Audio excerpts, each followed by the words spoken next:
جب کوئی معاشرہ خوف، دہشت گردی اور اندرونی تقسیم کا شکار ہو تو کھیل اور کھلاڑی ان کو یکجا کرنے اور ان میں امید پیدا کرنے کا اہم ذریعہ بن جاتے ہیں۔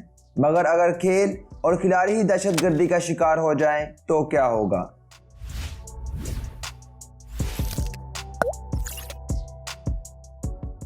فروری 2009 میں بھارتی کرکٹ ٹیم کا پاکستان میں دورہ سکیجول تھا، مگر 2008 میں ہونے والے ممبئی حملوں کے بعد بھارتی ٹیم نے پاکستان کا دورہ کرنے سے انکار کر دیا۔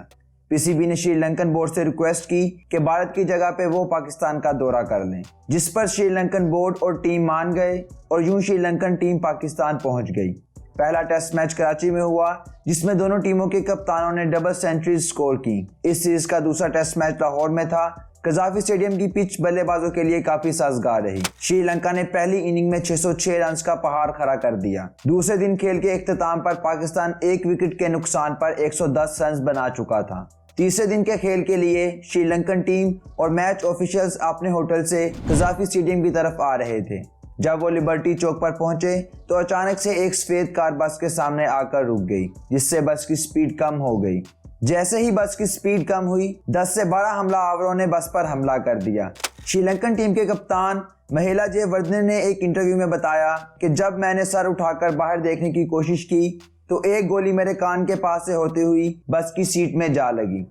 سب کے اوزان خطا ہو چکے تھے، مگر بس کے ڈرائیور محمد خلیل نے حاضر دماغی سے بس کو بھگانا شروع کر دیا۔ ایک دہشت گرد نے بس کے نیچے گرنیڈ بھی پھینکا، مگر جب تک وہ گرنیڈ پھٹا اس وقت تک بس اس سے گزر چکی تھی۔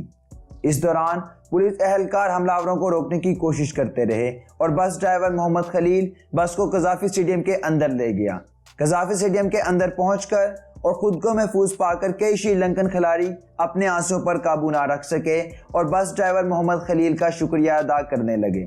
چند لمحوں بعد پاکستان آرمی کا چوپر ہیلی کاپٹر اسٹیڈیم پہنچ گیا، جو کھلاڑیوں کو بحفاظت ہوٹل تک لے گیا۔ سری لنکن ٹیم کو اسی دن واپس کولمبو بھی بھیج دیا گیا۔ اس حملے میں 6 پولیس اہلکاروں کے ساتھ ساتھ 8 افراد شہید ہوئے، جبکہ حملہ آور فرار ہونے میں کامیاب ہو گئے۔ اس حملے میں 7 شری لنکن کھلاڑیوں کے زخمی ہونے کے ساتھ ساتھ امپائر احسان رضا کے پیٹ میں بھی ایک گولی لگی۔ بعد میں تحقیقات سے پتہ چلا کہ یہ حملہ ایک دہشت گرد تنظیم لشکر جنگوی نے کروایا تھا۔ اس وقت لشکر جنگوی کے سربراہ ملک اسحاق پاکستانی اداروں کی حراست میں تھے۔ حملہ آوروں کا اصل مقصد کسی شری لنکن کھلاڑی کو اغوا کر کے ملک اسحاق کو رہا کروانا تھا، مگر بس ڈرائیور کی بہادری اور حاضر دماغی سے وہ اپنے مقصد میں ناکام رہے۔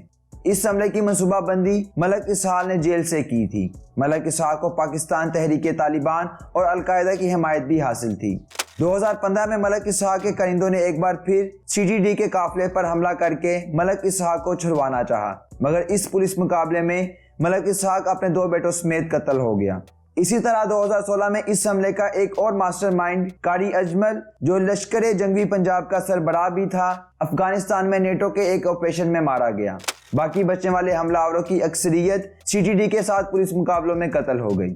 بعد میں بس ڈرائیور محمد خلیل کو شری لنکا بلایا گیا، جہاں ان کی بہت حوصلہ افزائی کی گئی۔ اس کے ساتھ ساتھ شری لنکا کے صدر نے بھی ان سے ملاقات کی اور ان کا شکریہ ادا کیا۔ مگر حملے کے بعد پاکستان پر انٹرنیشنل کرکٹ ہوسٹ کرنے کے تمام دروازے بند ہو چکے تھے۔